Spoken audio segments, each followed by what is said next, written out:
Good evening, everyone. I'm Laura Metal, President of the League of Women Voters of Howard County. With me are Amanda Subarao, President of the League of Anne Arundel County, and Cheryl Steinbacher, President of the League of Carroll County. We would all like to welcome you here this evening to the Candidate Forum for United States Congressional District 3 for Maryland. We have 3 outstanding candidates, and we look forward to hearing their views and positions on matters affecting the citizens of Maryland's Congressional District 3. As you may know, District 3 goes through 3 counties, Anne Arundel, Carroll, and Howard. Please rise for the Pledge of Allegiance. I pledge allegiance to the flag of the United States of America and to the republic for which it stands, one nation, under God, indivisible, with liberty and justice for all. First of all, we would like to thank our hosts, Howard Community College, for providing this beautiful venue for our candidate forum, with special thanks to Janelle Broderick and the staff here at the Horowitz Center for all their assistance. We would also like to thank the Howard County Police and the Howard Community College Public Safety Department for their assistance. You can pick up right here. I'm losing my voice, so I'm handing it off to Amanda. This event is co-sponsored by our partners, American Association of University Women of Anne Arundel County, NAACP of Anne Arundel and Carroll Counties, National Coalition of 100 Black Women, Anne Arundel County Chapter, Annapolis Alumni Chapter of Delta Sigma Theta Sorority Incorporated, the Columbia Alumni Chapter of Delta Sigma Theta Sorority Incorporated, the North Arundel County Alumni Chapter, Delta Sigma Theta Sorority Incorporated, the Iota Lambda Omega Chapter of Alpha Kappa Alpha Sorority Incorporated, and Maryland Alliance of Black School Educators. This event is being live streamed on the League of Women Voters of Howard County YouTube channel and also on the social media pages of our co-sponsors. Your attendance at this event acknowledges your consent to be filmed. Our moderator this evening is Shelley Brown, the Executive Director of My Law, Maryland Youth in the Law, an organization which helps students better understand the democracy, the rule of law, and to realize the significance of their roles as citizens. Please welcome Shelley Brown.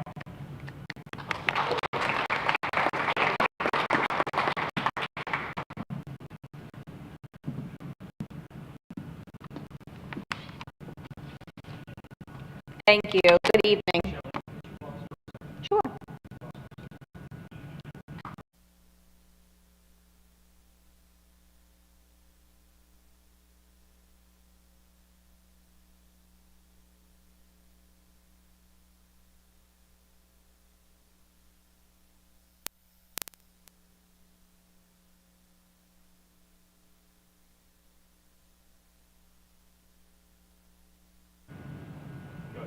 All right. Thank you so much and welcome. I'd like to introduce our panel, who will be asking questions formulated by a committee consisting of league members and our co-sponsors. Our distinguished panel is Maria Gonzalez Jackson of the League of Women Voters of Howard County, Cheryl Steinbacher, President of the League of Women Voters of Carroll County, and Kirsten Wallace of the League of Women Voters of Howard County. Now I would like to introduce our candidates in alphabetical order. A brief biography for each candidate is included in your program.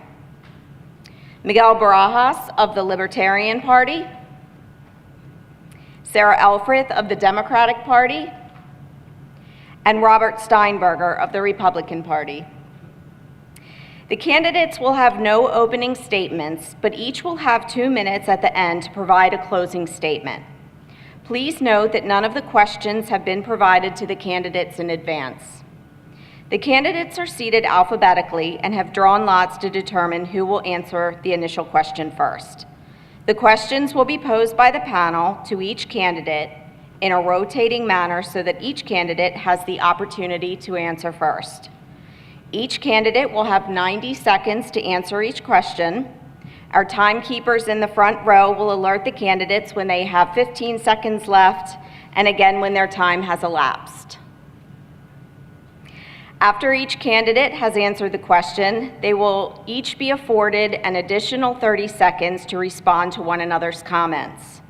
The questions have been developed by a committee and are designed to elicit comments on a wide variety of issues important to voters in the 3rd District. No questions will be taken from the audience at this event. As a courtesy, we ask that the audience please hold all applause and cheering until the end so that everyone may hear the candidates' complete answers. At this time, I would like to ask everyone to silence their cell phones and remind you that no photography or recording of the event is allowed inside this venue except by our videographer. The recording of this candidate forum will be available on YouTube within a few days. Candidates will actually provide their answers in alphabetical order. That's how they drew this evening. So it will begin with Miguel Barajas, and then Sarah Elfreth, and finally Robert Steinberger. Are we ready to begin? So to begin, Maria Jackson will ask the first question, beginning with candidate Miguel Barajas, who has won the right to answer first. Good evening. Would you support federal action to expand access to and availability of affordable, high-quality childcare for all families? And if so, how would you do that in an equitable manner? So no, I wouldn't support a federal program to expand any help to family or anyone.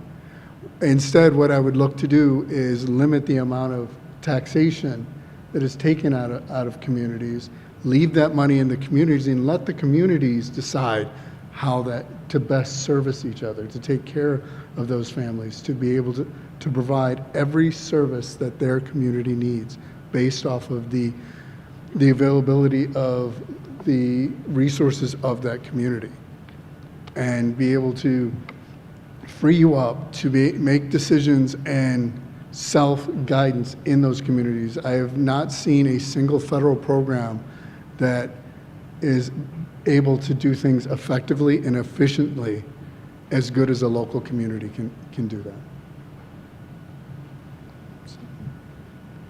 I know I have more time, but that's me in a nutshell. It's simple.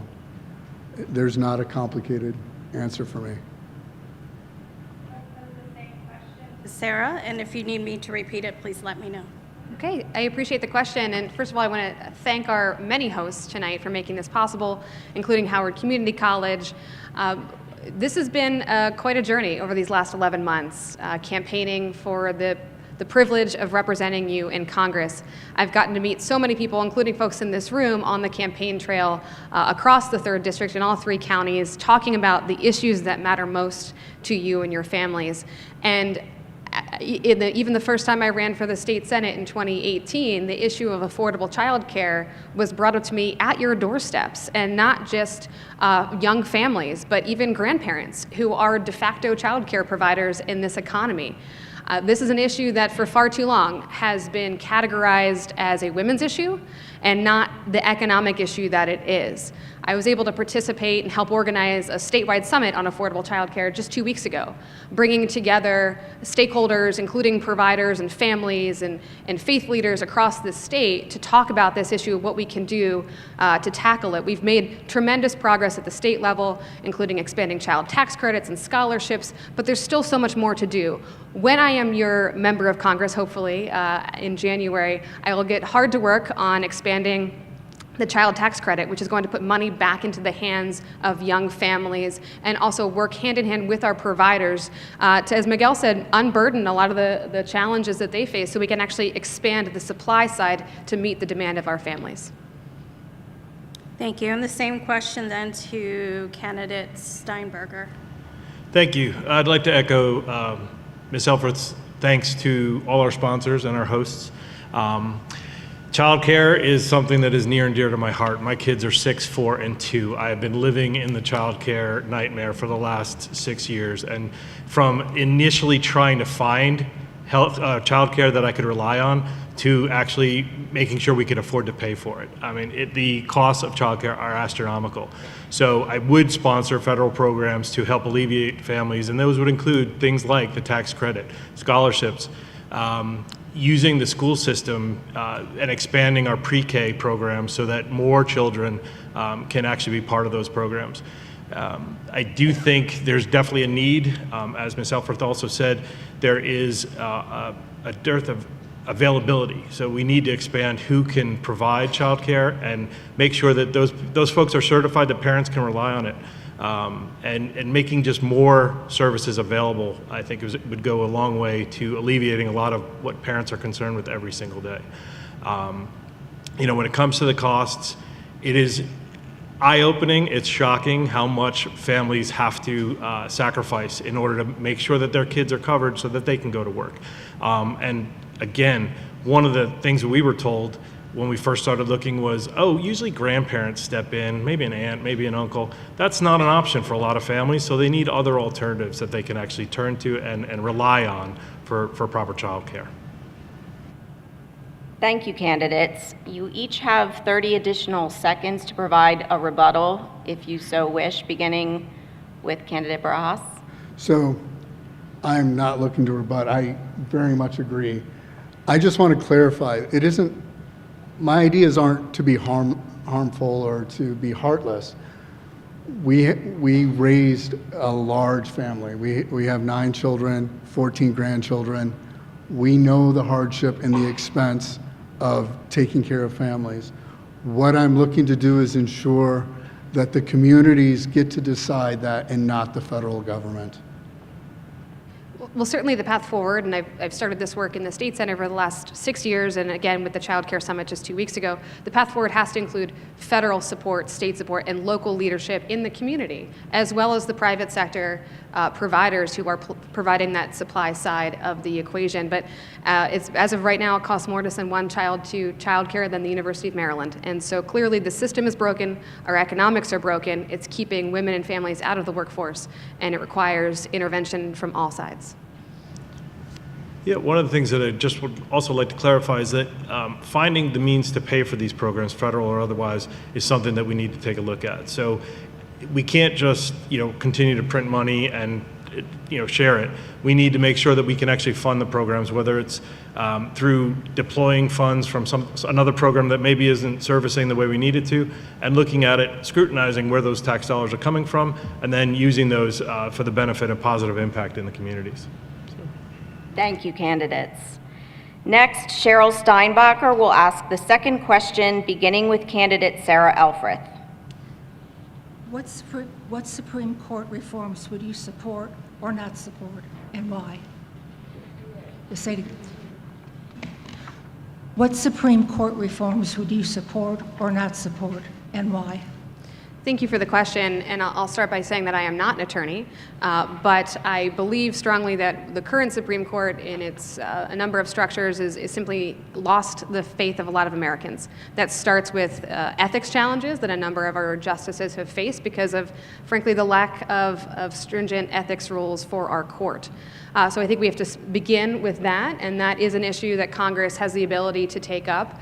I think there are larger constitutional issues. I think our framers got a lot right, and they got a few things that I think we can edit, and thankfully we have the amendment process. One of those is, of course, the lifetime appointment, and I think that we should revisit that thoughtfully, strategically. Of course, it's going to take tremendous effort and tremendous support in Congress, and then, of course, ratification through the states. But the first thing that we can do that should be on the table is that important ethics reform so that we can regain public trust in our Supreme Court. All right. Candidate Steinberger, same question. So right now, I do think, again, I'll echo some of the things that were already said. The ethics questions that have come upon some of our judges is something that really needs to be scrutinized.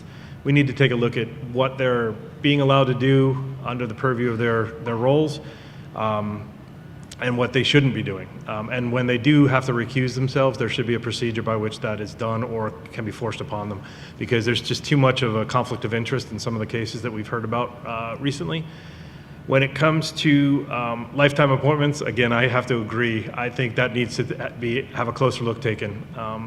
It doesn't necessarily behoove anyone for a judge to sit for the rest of their life and into what should be their retirement, that they should be enjoying themselves. I think that's something that we need to take a really hard look at. I don't think there's many people that would oppose that at this point. It's a great position to be in, lifetime appointment, but when it comes to having issues of the day and everything else, I think there's a limit to when a judge should be serving and that they should want to serve, to be quite honest with you. I am an attorney. I'm not a Supreme Court specialist by any stretch of the imagination, but these are things that I think it's important for Congress to take a look at and weigh in on for sure. All right, thank you. And Candidate Boras. So I know this is going to shock everyone. I'm not sure that I completely agree. I do agree on ethics. We have lost faith in a lot of our institutions, and not the least of which the Supreme Court. We should have very strong rules on what you're allowed to make judgments on. These decisions affect the lives of so many Americans. And not only does it affect their lives, it carries the weight of life and death for a lot of Americans. And to not have faith in this institution that with so much power is heartbreaking and disheartening. And this system is built on faith. So we need to, like I agree, stronger ethics rules. Now, I'm not so sure about modifying the lifetime appointments. But what I would agree on is that it should be much harder to get through the approval process, that we should be able to say, no, you're not going to be a judge.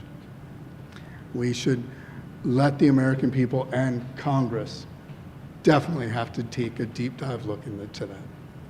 Thank you. Thank you, candidates. You each have an additional 30 seconds if you wish to respond, beginning with candidate Elfreth. I'm okay. So one of the things that I think needs to also, we need to take a look at, the Supreme Court should not be making our rules for us. That's the job of Congress. So if Congress writes clear, articulate, and laws that make sense and are not as open to interpretation, we will hopefully have less of a burden on the Supreme Court. So I think it's Congress's job to make sure that the legislation that's put forth and passed needs to be very well thought out and considered. Oh, I'm good. Okay, thank you. Next, Kirsten Wallace will ask the third question, beginning with candidate Robert Steinberger. What specific policies do you plan to propose or support, if any, to address the lack of sufficient affordable housing units for low and middle income families? So affordable housing is not just something for the low income. Obviously, I think you also said middle income. And it does definitely need to be addressed. Again, it's a supply and demand thing that we're facing right now, when even anyone who can afford a house can't find one. Then there's definitely an issue with the supply. We need to work with private organizations as well as public-private partnerships to build and make available more housing. I know there's been different proposals put forth, work-related housing, so that teachers in a certain school district can find and afford housing in their district. Things like that are only one step that we can take to alleviate some of the housing crunch, the housing demand that we have. So federal funding for these programs, again, we need to make sure that we have the funds themselves to be able to afford it, but it's definitely something that should be on the docket in terms of how Congress spends tax dollars, because it's part of the American dream, home ownership, and it's one step in people building that foundation for the rest of their lives that they can continue to build on. So yes, federal funding in terms of tax breaks, incentives, loans, first-time homebuyer loans that are lower percentages available for different types of programs. We have one for veterans. We actually might want to consider one for police and other EMS services as well in certain areas. Candidate Barajas, same question. So this is an issue I've lived with housing insecurity. I know what it's like to live under a bridge and go to school to take a shower. I've been there. I know the horror of what it's like to not have a place. And with that, I also, from that bottom rung of the socioeconomic demographic, I know the harm that these housing programs can cause. The best way to help is to stop helping. Let the local communities help build the economy, make it better. Let families, lower and middle income families, keep more of their money, and let other socioeconomic demographics in those communities put that extra savings towards their communities for enlightened self-interest and charities to help build affordable housing to take care of their local communities. Those monies are best spent on when private charities help take care of their local communities. And that's what I would support, keeping that money in those communities and letting the communities decide how best to take care of each other. Candidate Elfra. Well, thank you for the question. And this is a challenge I've heard up and down the district. I live in Annapolis, but I've heard this very issue, affordable housing challenges for both renters and homeowners, first-time home buyers, across the third, particularly in Columbia and even in Carroll County. Home ownership is becoming further and further out of reach for so many people, not just people my age, but particularly affordable housing for seniors is a true crisis across our community. I've been privileged to be able to work on this issue in the state Senate. I'm an appropriator. I serve on the Budget and Taxation Committee. So I've been able to help nudge our investment at the state side by over $100 million into tax credits that expand the supply side of housing. Now, we can't do that alone. We need, again, local support, state support, and federal support. So an expansion of those low-income tax credits from the federal level and other housing programs. Rob mentioned the federal tax credit or support for veterans. We've expanded that at the state level, particularly for veterans and our first responders, police officers, but there's still so much more to do. The folks who serve our community deserve the right to be able to afford to live in our community. And so we need to do much more, but again, it's going to take that coordination between local, state, and federal to get it done. And I've frankly specialized at bringing folks together and solving hard problems over my 6 years in the Senate, and that's exactly what I plan to do from my position, hopefully, if I'm elected to be your representative in Congress. Thank you. Thank you, candidates. You each have 30 seconds again to provide a response. So one of the things mentioned struck a chord with me. There was an article this week about California and their homelessness problem, and that they've invested billions of dollars over the last 10 years, and the numbers have only increased. So they're feeding a problem and they're making it worse by just funding it. And that's something that, again, sticking with the theme of we need to scrutinize every dollar spent, we need to know what our dollars are doing, what they're going for, and who they're trying to help, and then actually taking a look at what that help actually is, what the outcomes are. So we need to be aware of all of our outcomes when it comes to our spending, and evaluate the programs as such. So, and again, I'm really glad you brought up, California is another exemplification. Let the local communities decide on programs that don't work, fall by the wayside. Let the things that are effective take root and grow. I'm okay. Thank you. Okay, thank you. Maria Jackson will ask the fourth question, beginning with candidate Miguel Barajas. According to a 2023 report by the Congressional Research Service, over 11% of the workforce in District 3 is comprised of federal workers. What major issues do you see on the horizon that will affect the civil service, and what will your response be? So this one is rather difficult. And one of the things I've noticed about some of these reports, especially in this area, is that those numbers are for defense, a lot of those service industries. And one of the first things I would do in Congress is those jobs need to be done by our military service members. We need to bring that back, fold those back in.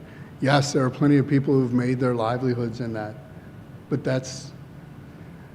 they have other transferable skills. We need to bring that money back in and let the taxpayer be responsible for deciding where that's going and how that's done. The federal government is not a business. It is not an industry. It should not be an industry. That should not be the end. It should be a service to take care of the people of the United States. It should not be an end. So I would be looking to limit those and create more ground level private sector positions, and let's grow our economy that way. Thank you. Thank you. Candidate Alfred? Thank you. And I think that 11% is actually doesn't tell the whole story, because there's tremendous folks who work, amount of folks who work in service of the federal government, but not directly for the federal government. The folks who work at many small businesses around Fort Meade or at the Applied Physics Lab or at many of the small business economy, much of that we have here, that depends on the federal government. It's what makes Maryland a great place to live and work, but also quite challenging when we've experienced the chaos of Washington that we've experienced over this last week, when we've seen an inability until today to avoid a shutdown. But it seems like every year we see this chaos play out this time of year, September, October, and it directly affects the people of the 3rd Congressional District, because people have to worry if they're actually going to get a paycheck at the end of the month every time extremists in Washington threaten a government shutdown because they cannot get together in a room and negotiate a common sense budget that serves the American people. So number one, it's making sure I be part of the solution, not part of the problem. So working with colleagues across the aisle and across the country to pass a sensible budget and not constantly threaten the federal workforce and everybody who relies on it, not just in this district, but across the country. We also have to really make sure that we reject a lot of the principles that we've seen in the Project 2025 document that frankly seeks to politicize our federal workforce in completely inappropriate ways. And we need to make sure that we stand united as a district to reject much of the philosophies in that playbook. Thank you. Same question to you, Candidate Steinberger. Yeah, I too was surprised that 11% seemed like a low number to me based on the people I know in the communities I've talked with and been to. So I think the number is much higher, and the risk of the extremes down in Washington, yes, the government shutdown threat is something that shouldn't happen. It's Congress's job to pass a budget. That is something that it's part of their duty as the sworn representatives in the House of Representatives. And for them to, as was said, every year that we go through this, and there's at least the threat, if not the actual shutdown of government, that shouldn't happen. And it puts our families and our communities, quite frankly, in jeopardy here in D3. And it's not something that should be tolerated. So working with like-minded folks throughout the Congress is something that I would plan to do. I put measures in place that there's some kind of penalty for the Congress and the representatives when they don't fulfill that obligation and pass those budgets, or at least put forward a budget that is passable. Because government shutdown is something that we can't afford to have happen. Too many of our folks live paycheck to paycheck, especially in these recent times.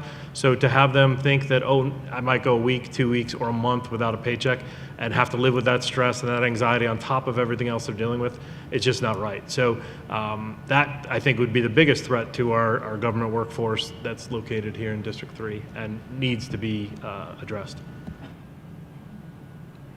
Excellent. Thank you very much, candidates. You have a 30-second response, if you wish, beginning with candidate Burhas. Well, in response is, yeah, I completely agree. There needs to be consequences if we don't pass a budget. Starting with, you don't get paid that year. So we need to do our job in Congress. My cohorts have the absolute right idea. Well, thank you. I just want to add that this isn't theory for me. Again, I'm an appropriator in Annapolis now. I'm in the budget negotiations on behalf of the $62 billion state budget that we manage to pass every year after negotiations and hard conversations and bringing folks together. But we've been able to do that every single year in Maryland since I've been in the Senate, and that's the type of atmosphere, the type of approach that Congress needs. Is not everybody's going to get everything they want, but we all have to look out for our own districts, and we all have to find common ground and work together. And I'm not sure there's anything more important than passing a sensible, balanced budget. Thank you. Candidate Steinberger. Yeah, 25 plus years business experience in finance for the most part, companies large and small, Walmart, Ralph Lauren, and working my way up through those companies. businesses run up, they cannot run on a deficit, they cannot run on imbalanced budgets, they can, for any length of time anyway, and there's consequences. Right now, our government's not facing any consequences. So we need to put measures in place that, it's looked at with more scrutiny and more, stricter repercussions should you not meet or perform the way you're intended to perform. Thank you very much, candidates. Next, Cheryl Steinbacher will ask the 5th question, beginning with candidate Sarah Elfreth. Should Congress control human reproduction by legislating access to abortion, contraception, IVF, and reproductive health care, including obstetric care, or leave these matters to the states? Could you repeat the question a little closer to the microphone, please? Should Congress control human reproduction by legislating access to abortion, contraception, IVF, and reproductive health care, including obstetric care, and leave these matters to the states? Thank you very much for this question. And fortunately, with the Supreme Court's ruling in Dobbs overturning Roe versus Wade, was one of the darkest days of my life and many lives of women across this country. The result being that it threw the question of abortion access, and let's be clear, in many cases, abortion access is life-saving access. I've talked to many constituents who wanted to have a family and faced miscarriages or stillbirths and had to seek life-saving medical care.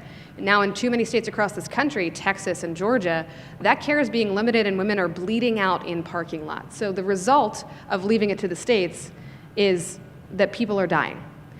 So yes, unfortunately, after the Supreme Court's ruling in Dobbs, Congress does need to step up and ensure access not just to abortion care, but contraception, IVF, all ways that women and families can plan their family without the intervention of government officials telling them how and when and what to do. It should be between themselves, their doctors. It's part of the reason I decided to run for Congress. We've done quite a bit in Maryland to protect abortion access. You'll see that on question 1 on your ballots this year. But unfortunately, there's more to do at the national level because of the Supreme Court's decision. And so I plan to champion this issue should I get to Congress and make sure that that's a decision between you and your doctor and not government. Thank you. Thank you. Candidate Steinberger, same question. I believe that it is not a federal question. I do believe that the states should be left to govern and make the laws around this subject. I believe in a woman's autonomy to do what she feels right, and she and her doctor feel right, and her family. And when it comes to IVF, I don't believe there should be any restrictions. I mean, I'm 2 out of my 3 kids are product of IVF, and I'll proudly say that. And so I don't believe that, I believe every family should have the chance to go through that process if that's what they're seeking for their families. And I think the states here in Maryland, we have some of the most unfettered access to reproductive health care, including abortion services, of any state in the nation. I don't believe it's a federal question. I would not support a federal ban, which is some of the things that have been proposed, but at the same time, I don't think that it needs to be taken up at the federal level. I think the states can do a job representing the people of those states. Maryland has made their decisions, their choices, and sticking by those choices. Again, it's all codified in the law already. I know Senator Elfreth just mentioned Amendment 1. Unfortunately, I don't agree with her on that, and Amendment 1 seems to go well beyond abortion, which is already in our books and in our system. Again, granting women access to it, and the law itself, the amendment, is a little too vague in how it's written. It's not clear enough that it's a little too open, in my opinion, to be a constitutional amendment. All right. Thank you. Candidate Barajas. So, I know this is going to surprise everyone. I am completely against anyone trying to tell someone else what to do with their body, what they're looking to do with their reproductive health, their family decisions. I do believe, though, that I would not support a federal solution, but I would fight any federal moratorium against any health practice. And the reason being, if states make those choices and they're not agreeable to their populations, the populations will vote with their feet. They'll move to the places that are more agreeable, and that will show success, those programs. But I would defend anyone's right to make their own choices. I would support any type of reproductive health decisions that people decide to make for themselves. Keep it within their families and between their doctors. That is not the federal government's business or purview. We should fight any restrictions and let the local governments figure out how they're going to administer that. Again, we woke up the day after the Dobbs decision with fewer rights than we had before. And that's not the last place or first place the Supreme Court did that. We saw the whittling away of the 1965 Voting Rights Act. We've seen EPA regulations be rolled back. It's a scary time when our children have fewer rights than we have. And it's not enough just to say that you won't support a federal ban. At this point, we have Americans in 1/3 of the states who cannot access life-saving care, and many of whom can't afford to pick up and move to a different state to raise their family. And so that's why we need a federal solution ensuring the right to reproductive justice. I do agree that no one should be forced to move or even travel great distance for the proper care, medical care. I guess the only thing that I could support on in this issue on a federal level would be the minimum medical necessity for this care, and protect doctors so that they're not afraid of going to jail for life, as has been advertised in the press, for providing this care when medically necessary. And that's something that I could actually agree with, especially in the case of incest, rape, and other medical emergencies. So yeah, that's where I'll leave it. Candidate Barajas. Just to reiterate, again, I want to make it clear, I would fight the federal government having any interference between a medical necessity, anything, and their patients. So I would agree. I just don't think that the federal government should be able to dictate anything else. Okay, thank you. Kirsten Wallace will ask the 6th question, beginning with candidate Robert Steinberger. What is the appropriate role for the Federal Department of Education? The Federal Department of Education, I have to say this has been something I've gone back and forth on, quite honestly, because I've been at different perspectives on it and learned a lot over the years. I used to work for a company called the College Board, a nonprofit organization that actually does SATs, PSATs, AP classes. And when I was there, gosh, I'm going to date myself, 20 years ago, we were trying to figure out a way to standardize national standards or create national standards. But what we found was, and what I've found in the years since, is that by trying to do that, you are actually always trying to meet, I don't want to say the lowest common denominator, but something along those lines, so that you're continuing to lower your standards so that everyone can actually match and meet and make them. What I've found to be much more effective is to leave that control to the state and even the community governments to run that. That's why we have in Maryland, we have our county boards of education that make and create the rules and govern our student bodies in our schools. And in New York, where I'm from, we had every community, every school district had their own school board for doing that and governing the school system.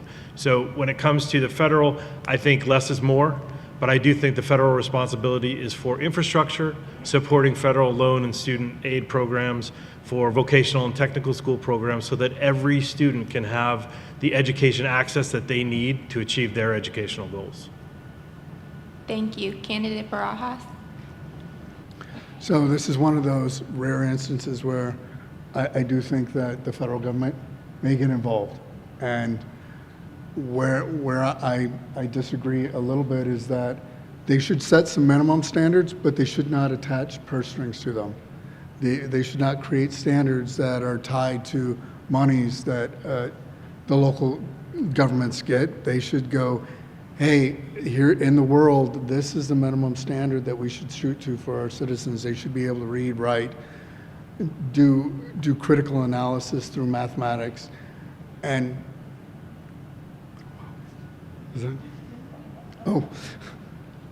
So read, write, critical thinking, and be able to develop standards that should be followed and make sure that access for all American citizens is available in educational systems throughout, whatever the states, however the states decide to administer it.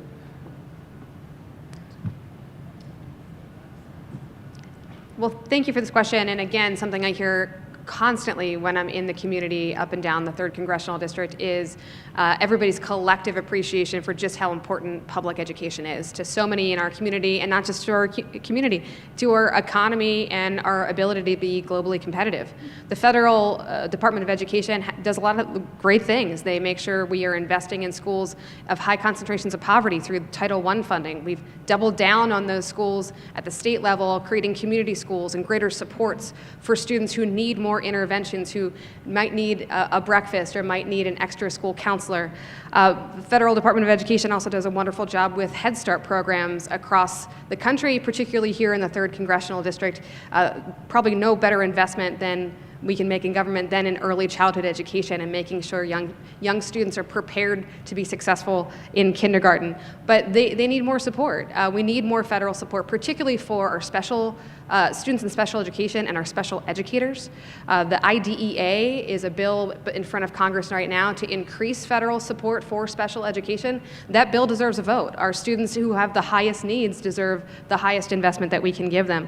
I've also spoken to quite a few educators, and I'm really proud to be endorsed by not just the teachers union nationally, but also all 3 teachers unions across this district, and talking to educators about the need to increase our funding. We have a teacher shortage. We need to increase our supply of teachers and increase federal funding to the colleges and universities that produce those teachers and make it more viable for teachers to stay in those classrooms. That's an opportunity for the federal government to play a great role in our communities.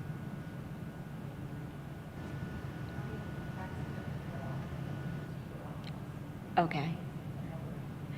Well, thank you. No, I was just looking to say, hey, the money, the community vouchers, letting communities decide how to reach those minimum and exceed those minimum standards, to give those opportunities to everyone, to ensure that they are developed to their highest potential. Thank you. 30-second rebuttal. Sure. Thank you. When it comes to the federal funding of these programs, yes, they're critical and it's important, but I do think that the closer you are to the students and to the teachers and to the issues that they're facing, meaning the school boards that are on the local level, they should be the one in control of those funds. They should be the ones deciding on the programs and how that money's spent. Our teachers need to get back to actually teaching academics and focusing on academics in our classrooms. And they're going to be the ones that we can actually help the most by making sure that the funding goes to the programs that are most needed in those communities. Candidate Barajas. No, I think I got my time. Thank you. Thank you. Again, this is an issue that requires, just as Rob said, local support, state leadership, and federal leadership to make our schools the best places for our young people. Again, to me, it's, as a product of public schools, it's the best economic investment we can make. And certainly addressing the teacher shortage is a national crisis. It's not just here in the 3rd Congressional District, but across the country. And again, Congress can play a role there by getting creative, thinking through scholarship opportunities, thinking through work study opportunities, apprenticeship opportunities to get more teachers into the classroom. Thank you. Next, Maria Jackson will ask the 7th question, beginning with candidate Barajas. Yes. What should Congress do to protect the digital privacy of individuals, including safeguards for unauthorized release of personal information, unauthorized collection of personal information, and unauthorized use of images? Wow, this is a complicated issue. Thank you for the question. This is a very complicated and difficult issue.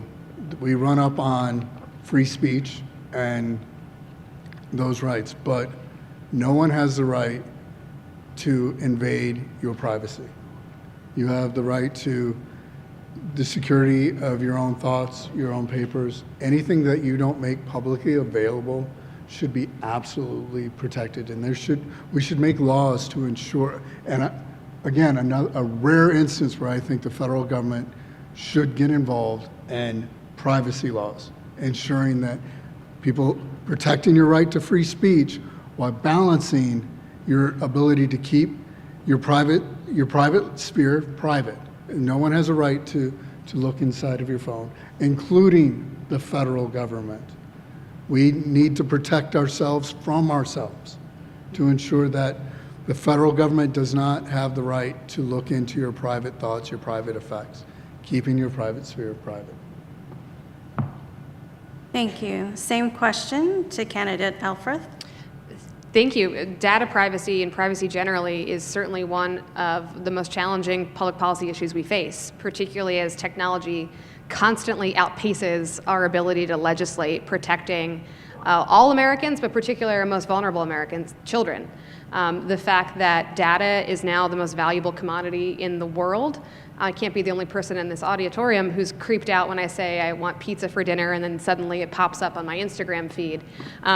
This is an issue that requires federal government intervention. Again, we passed a landmark law just in Annapolis this year protecting data privacy for Marylanders, but technology is going to keep outpacing our laws unless we stay constantly on top of them. I think it's part of why it's important to send a diversity of members to Congress, young members who have experience in the tech industry, to make sure that we're tackling this issue from all sides. So it does require federal intervention. I am not a tech expert, but I do see very clearly in my own personal life and those of my constituents that this requires federal intervention to keep our data private. Thank you. Thank you. Same question to candidate Steinberger. Yeah, I of course agree that your personal data is yours and you should own it for your entire life. It is kind of scary when you do realize things like Blackstone this week buying 23andMe. So anyone who has actually submitted to 23andMe to get their DNA and heritage results is now owned by a major corporation. So what they do with that, that is somewhere I would actually advocate for the federal government being able to step in and say, you can use it this way, you can't use it that way. But we do need protections in place. Right now, I do a lot of contracts as an attorney between different corporations, and every single one of them has a huge section dedicated to data privacy and data privacy exchange, and making sure that no data escapes or is used improperly, and if it does, what are the consequences? And too many of the companies, I don't think anybody foresaw that by posting on their Facebook feed or their Instagram feeds that their entire lives were going to become possession of someone else in terms of what they can do with that data, how they can manipulate that data, and what happens with it. So it's just looking forward, and everybody needs kind of a crystal ball on this, but involving those who are in the know and getting their advice, because anyone sitting on this dais here doesn't have all the answers. So you need to involve experts that can actually guide and give advice and help to make sure that we're mitigating any issues down the line as much as we can anyway. So. Thank you. 30-second rebuttal to candidate Barajas. Not so much a rebuttal, just adding my views on this. I'm a cyber digital threat investigator, so I know how data can be exploited, and I know there should be extreme consequences for those, especially companies, monetary consequences when they violate those. Well, thank you. I just want to add that this is a real national security threat as well. And we are fortunate to have Fort Meade and Cyber Command right here in the 3rd Congressional District, and a lot of small businesses that specialize in cybersecurity and the threats to national security and even the threats to our democracy that it poses. So I'm going to lean hard. I've already met with a number of companies in the Columbia area, the Fort Meade area, talking about this issue. And so we have national, international experts right here in the 3rd District that I plan on leaning on should I have the privilege of representing you in Congress. Yeah, it's definitely in our best interest to promote innovation and investment in upcoming and growth industries like cybersecurity. One of the companies, retail companies I was a CFO for, we were attacked during Thanksgiving week, and we were shut down basically, and all our finances were captured, all our files were captured. So every single person's computer and any data on that was now threatened to go public until we paid a ransom. And FBI, insurance companies and everything else, the idea was to pay the ransom. And I was shocked at that because I felt we were just promoting criminal. Oh no, if you pay it, they won't release it because then they can't threaten somebody else because they won't trust them. So they'll never get anybody else to pay them down the road. It blew my mind. So it's a huge threat, national security and otherwise. So it is something that we definitely need to keep top of mind. So. Thank you, candidates. Next, Cheryl Steinbacher will ask the 8th question, beginning with candidate Elfreth. What should be done to ensure Social Security remains a reliable source of income for current and future beneficiaries, i.e. seniors, persons with disabilities, and so on? Thank you for the question. Again, this is one of those kitchen table issues that is really important to folks across the 3rd Congressional District. Any current retiree or future retiree is nervous about the sustainability of Social Security. Folks my age don't have even faith that it will be there for them, a system that they've spent their careers paying into.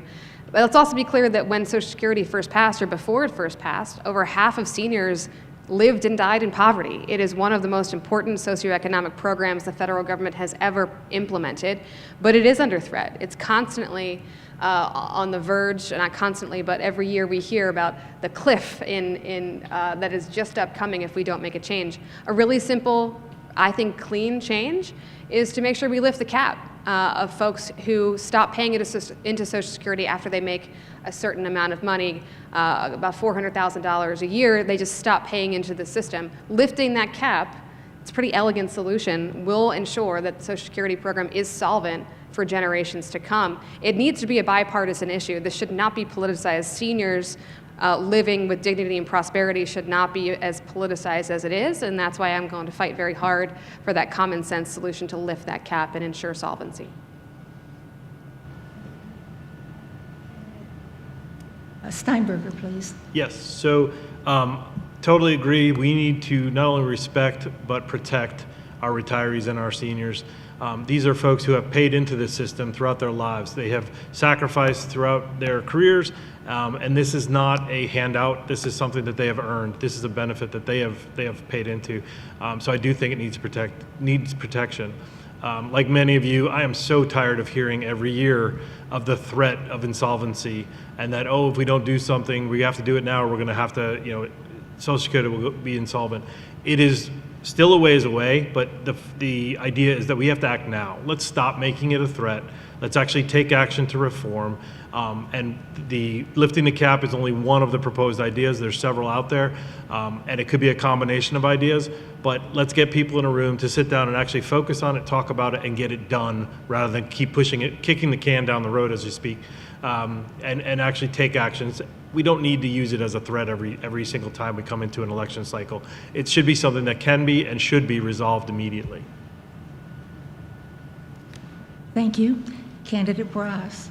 So again, this is another one of those issues. It may be hard to tell, but I'm at that age where I'm getting close to being able to retire and start recouping that money that we've paid in our entire lives.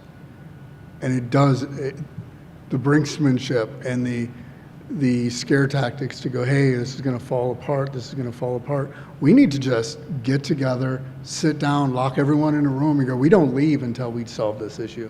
And real data, not pedophagy, not remove any fallacy. Here's the data. This is what the data says, and this is how we fix it. And here's our options. And we don't leave until that happens. Because this is an issue that affects a growing number of Americans every day. The baby boomers are getting bigger. We've done very well for ourselves. So now that we're moving into that phase of our lives, we've earned this. So let us keep it. And every solution should be on the table until we come up and remove any fallacy until we come with the real decisions. 30-second response to candidate Elfreth. Thank you. This is a real life issue for me. My parents are actually watching on the live stream right now, and it's an issue that we talk about at the kitchen table at every Thanksgiving dinner. But it's not just Social Security alone, it's protections for Medicare. And I'm so proud that President Biden and the Democrats in Congress were able to, for the first time, allow for drug prices to be negotiated by Medicare, thereby bringing down the cost of prescription drugs across the board. It's leadership like that. It's out-of-the-box solutions like that are really going to make a difference in people's lives. Yeah, agreed. I think the negotiation is a great thing. However, the caps, I've had two pharmacists separately at different events come up to me and talk about how because of caps on, I believe it's insulin, that they don't have the supply they need because companies are refusing to make it. So that their customers are coming to them and saying, what are my alternatives? What else can I do? And so we have to be very careful on the regulations that we put in place to cap costs and things like that. It should be an open market economy, and we should drive competition amongst our providers so that we actually use that to bring down costs. Candidate Barajas. No, I agree, but no, thank you. Thank you. Kirsten Wallace will ask the 9th question, beginning with candidate Robert Steinberger. In light of recent events in the Middle East, what actions do you believe the United States should take to resolve the conflict between Israel and Palestine? Israel is our strongest ally in the region, and we need to stand behind them as such and help them to see a light to negotiate a peace and a ceasefire. There's been a ton of activity this week, as you all know. So many people have lost their lives, and I do think we need to push harder with Israel, with our support for them. They were attacked, and they have the right to retaliate. So I'm fully in support of Israel, but I do think it's, as the United States, given our position, we owe it to the rest of the world, the rest of that region, to push really, really hard with the leaders there to find some sort of peaceful solution to the current conflict before it escalates even further. Leave it at that. Thank you, Candidate Barajas. This one's going to be popular. Having been one of the warriors that end up on the ground, multiple tours throughout the global war on terrorism and before. And I know the gravity of what we'd have to ask our warriors to do if we put boots on the ground. But with that, Israel is our strongest ally. They maintain the stability in the region that could see nuclear powers, theocratic nuclear powers. And if people know what that means, the gravity to that true horror, we maintained balance during the mutually assured destruction because we had secular governments in charge of nuclear weapons. When you have a group of that see that this is a path to enlightenment, that brings the danger even more. And Israel helps us safeguard against that possibility. So we have to make decisions, but we have to get together with everybody across every aisle, every decision, and either declare that we're going to stand with boots on the ground or stand back and argue inside of the UN. But we have to have a unified voice, one way or the other. Thank you, Candidate Albrecht. Thank you for this question, and it's not a question that is easily answered within 90 seconds, but I'll give it a shot. I agree that Israel is our strongest ally in the Middle East right now and standing between autocracy and much of the Western democracies. And they deserve the right and ability to defend themselves. At the same time, people in the West Bank and in the Gaza Strip deserve to live in peace without fear of their neighbors dying. To get there, to get to a long-standing two-state solution where both of those things can happen is going to require leadership from the United States. Being our closest ally, we are in the best position to negotiate that peace of, yes, having a ceasefire, bringing the hostages home, getting much-needed humanitarian aid into the region, and committing to world peace. I mean, what's happening right now is really setting the world up for many challenges, and if we do not exercise our ability as a leader from a negotiating position, President Biden, I believe, has done a great job. I have tremendous confidence in hopefully future President Kamala Harris to negotiate that peace, to bring those two solutions, those two states, to a long-standing place where folks can live free from the threat of violence. Thank you, candidates. 30-second response. Yeah, the U.S. is not responsible to be the world's police force, and I firmly agree with that, but we also can't be isolationist, and we need to take our leadership role. The rest of the world does look to us as leaders and as the leader, and we need to use that influence when we can, and in this case, I do believe we're not doing anything against Israel by providing humanitarian aid and helping those folks out that need it, but at the same time, we need to make it clear that we do stand behind Israel, but we do want to see a ceasefire and an end to this current war. My only addition to this is that, yes, we need to be leaders, but we need to stand from a point of strength. When we have to decide if we're all in, and we have to do it in one voice. Well, I think certainly there was progress made pre the atrocities of October 7th with the Abraham Accords, and there's a building block from which we can continue to lead and continue to help that region of the world negotiate, again, longstanding peace and a two-state solution. And Congress's role in supporting those negotiations, supporting that diplomacy. Thank you. Maria Jackson will ask the 10th question, beginning with candidate Barajas. Black women have very high maternal and postpartum death rates, and their children very high neonatal death rates. How would you work to alleviate this disparity?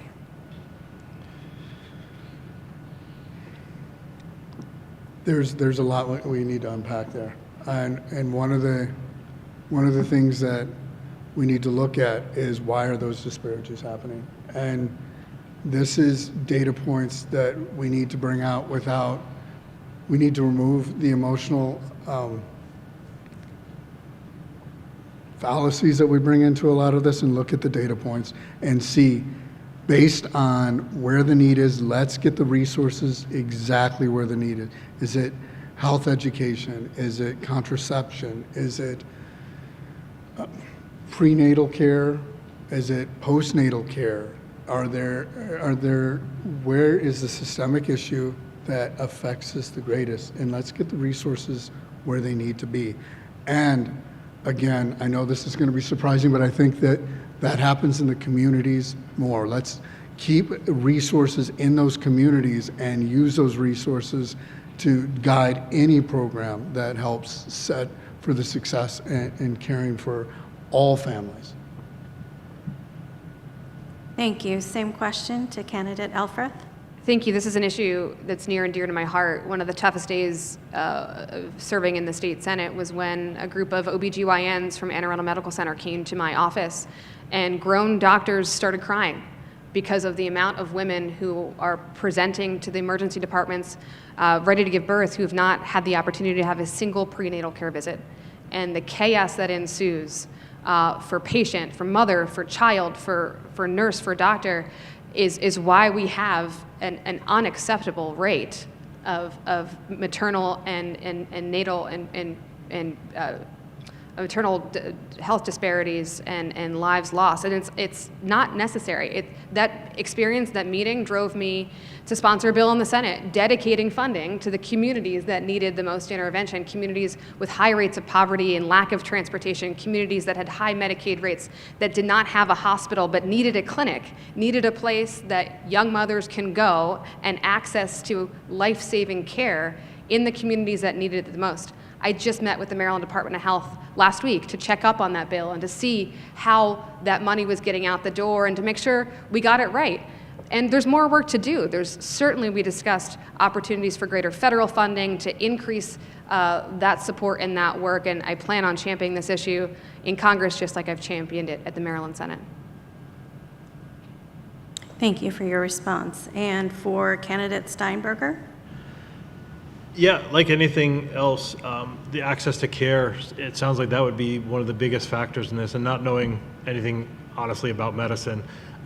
Any issue that you'd find, whether it's postmortem death rates, death rates with prenatal and postnatal care of women or the infants, or cancer patients that aren't given the access to or the screenings that they need. I think access to decent health care is a fundamental right. And by doing things like public-private partnerships, working with different communities, making sure that dollars spent are actually going towards programs and wholly going towards those programs so that they support the outcomes that we're gunning for. And I do think there needs to be analysis done when dollars are spent to make sure that those programs are effective. And if they're not, again, sorry to repeat myself, but let's take a look at why they're not effective and what can we do to make them more effective. How do we rechannel dollars, redeploy dollars to make sure that those in need are getting the access to whatever tests, whatever prenatal care, whatever other information and education they need to help make their lives better and ease the burden that they're currently faced with. Excellent. Thank you all very much. 30-second response to candidate Barajas. I've been all over the world, and I've been in truly horrendous socioeconomic demographics. We are talking ancient healthcare, and I've seen the horror of what happens when people don't take care of each other, and knowing the need for just basic medical care. And I've also seen that it always starts in the community. Having state and local community guide those resources are where they need to be. Well, thank you. I know I mentioned before that early childhood education is the best investment government can make, but dollar for dollar investments in prenatal care and health care immediately after birth in terms of lifetime health outcomes and lack of lifetime health disparities, that is frankly the best investment government can make. Again, we've started that at the state level, partnering with local health departments, partnering with hospitals, building clinics, but we need greater investment from the federal level. I've already built those relationships. Again, just last week sat down with Department of Health and we scheduled a meeting for December to talk about what's next and how do we get more federal funding to those life-saving programs. And the only caution that I'd say is we have to find a way to pay for them. And you know, people don't want to ever hear about raising taxes or anything like that in order to fund these programs. So there are other programs that we may need to sacrifice in order to make sure that these vital programs actually get initiated and get launched. And I agree that I don't think there's anything more critical than early medical intervention, early medical care, and at the other end of life, to make sure our seniors are getting the care they need and the access to care they need. It's very difficult for them to get around. Let's make sure that our communities are supporting their access as well. Great, thank you. Are we moving into one of the extra questions? We are 2 minutes before the cutoff. I need someone to give me the signal. All right, we're going for it. Bonus round. One last question. Cheryl Steinbacher will ask the 11th and final question, beginning with candidate Elfreth. Thank you. If you are elected to the House of Representatives, which committee assignments will you pursue, and how do you propose to use that assignment to better the lives of Maryland and the 3rd District Congressional District? Well, thank you for this question. It's something I've thought quite a bit about and talked to many members of Congress, particularly in the Maryland delegation. I come from the thought that this is a team sport, legislative work. And we need to work together, support each other, and bring various degrees of experience and focus to the table in order to make sure we have the best team for Maryland. And so I've thought about the work I've done at the State House, particularly around Chesapeake Bay issues, would be a great fit for the Natural Resources Committee, and not just working on our regional issues, but issues related to environment and sustainability and combating climate change through that committee. At the same time, Maryland has not had a member on the House Armed Services Committee for the last few years since Congressman Brown left, and with so many installations in Maryland. I come from a military family. I've represented the Naval Academy for the last 6 years. Again, in the Congressional District, we have the outskirts of Fort Meade and the Applied Physics Lab.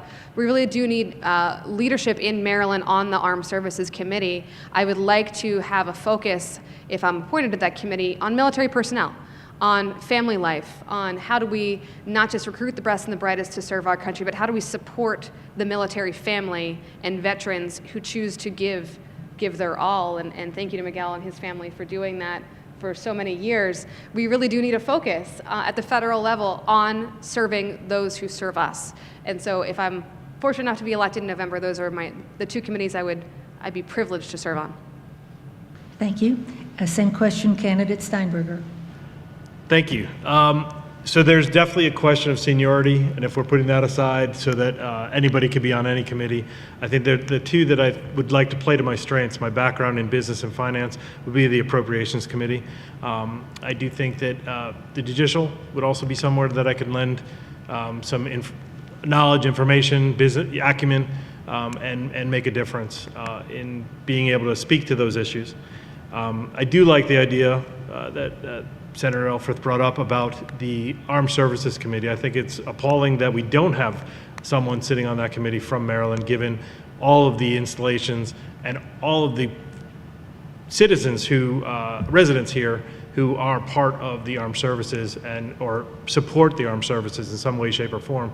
And I think that's something that would actually be a great committee to sit on as well. Thank you. And Candidate Barajas. Well, I know this is going to be a surprise. Armed Services. I spent more than 20 years and multiple combat tours. My wife would attest that I spent more time overseas in combat zones than I spent at home many years. And in one decade, more than 7 years deployed. And we asked our soldiers and our warriors to do so much, and we don't treat them with the respect and dignity they deserve. And there are so few people who do serve. We look at numbers and we go, these resources, they get a retirement after 20 years. Those hours that go into those retirement, those are a lot of years crammed into those 20 years. So because I've been there, done that, I would very much be able to give perspective in this. National security, again, I've been to every zone we've had. I've been part of the solution for every national security problem we've had over almost the last 30 years. So I've been there, I've been on the ground for those things, and I have a perspective that we would need to hear. Thank you. Thank you. 30-second response to candidate Elfreth. Oh, I think I'm okay. Fair enough. Okay. Thank you all very much for your responses. We would now like to ask each of the candidates to give a 2-minute closing statement, beginning with candidate Steinberger. Oh, I get to go first on the Surprise. closing statement. Thank you again for having us here tonight. This was a great event. I appreciate everyone's attention and the opportunity to talk about my views and my campaign.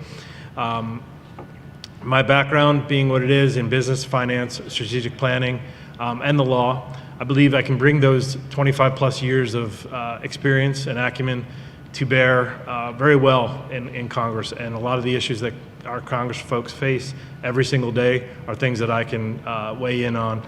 I'll be a fresh voice in Congress. I'm not a career politician, nor do I want to be one. I want to get in. I entered this race because I want to be part of the solution. Like so many of you, I am tired of what's been going on in DC. I'm tired of the constant name calling, the rhetoric that is not serving anybody. It's almost as if the folks forgot why they were ever elected into office.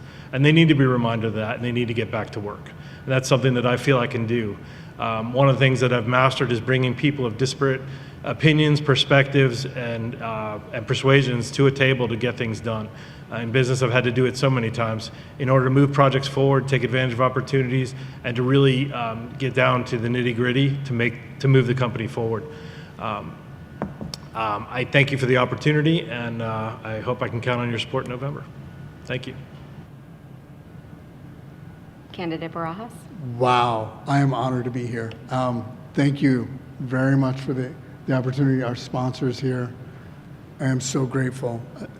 Everyone patiently listening to what we have to say. My cohorts and I, this is an amazing opportunity to just speak directly to folks, and I'm grateful. I'm also not a politician. I moved from the lowest socioeconomic demographic to we're comfortable. And that's what I bring to the table. My military experience, my life experience, building a successful business that has pushed us much further up along our road, and knowing how to do that, knowing what people's struggles are, knowing what their concerns are, and knowing that government is not the solution. Looking for a way to save us, the first step goes with, let's help us save ourselves. Let's build into the community the strength, give them the resources, leave that at the state and local levels. Let those resources go and protect us. Use the federal government for what it's supposed to be. A national, promote the common defense, promote the general welfare. And we take care of each other, but let the states give guidelines and let the states run it. If I'm elected, I give a choice. I'm just got to come here and tell everybody these are my views, but I'm just another voice, another choice. We have an 80% solution. Everyone up here wants very much the same thing. We want to take care of the American people. Well, thank you to our hosts, and thank you to my colleagues on the stage. It takes a tremendous amount of courage to put your name on a ballot and share your ideas. So I'm grateful to you, and I'm grateful to the folks in the audience and those watching at home. I decided to run for Congress very much for the same reason you decided to come out here on a Wednesday night. I think it's Wednesday? Thursday? Tuesday?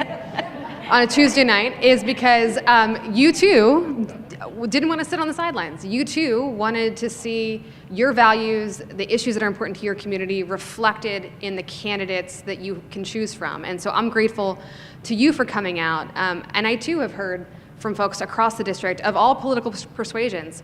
Everybody is sick and tired of the division and the name calling and the lack of getting things done in Washington, D.C. And I've spent the last 6 years representing District 30 in the Maryland Senate, bringing people together to solve tough issues. I've passed 91 bills at the State House, more than any of my 187 colleagues. Every one of those bills has been bipartisan, because I reached across the aisle. I worked with the folks who represent different communities than I do, and we found common ground solutions to some of the largest and biggest problems facing Marylanders. I've also done it regionally, working with colleagues, Republican colleagues in Pennsylvania and Virginia on regional solutions to protecting and preserving the Chesapeake Bay. So I am ready on day one, in January 3rd to be precise, to hit the ground running, to reach across the aisle, to find common ground, to find ways that we can work together. And frankly, we touched on it, but frankly, make sure that we bring people's faith back in one of our institutions. The U.S. House of Representatives is, by theory in the Constitution, the closest to the ground, the closest to the people. And that's exactly what I plan to be. You will not see me on MSNBC or CNN. You're going to see me in your community, at your high school graduations, and your community picnics, and your VFWs, seeking to represent you, making sure your voice is heard, and hopefully getting things done in Washington, D.C. So I humbly ask for your support, your vote on November 5th or sooner if you're voting by mail. But I appreciate everybody being here today. Thank you. Thank you. Wow.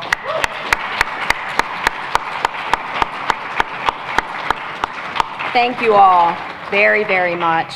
On behalf of the co-sponsors, we would like to thank the candidates, the panel, and the voters, all of you for coming out tonight, especially on such a yucky night. Thank you for taking the time to educate yourselves on the candidates and their positions. We hope that you will not only vote, but remind your friends and family to vote as well. Your vote matters.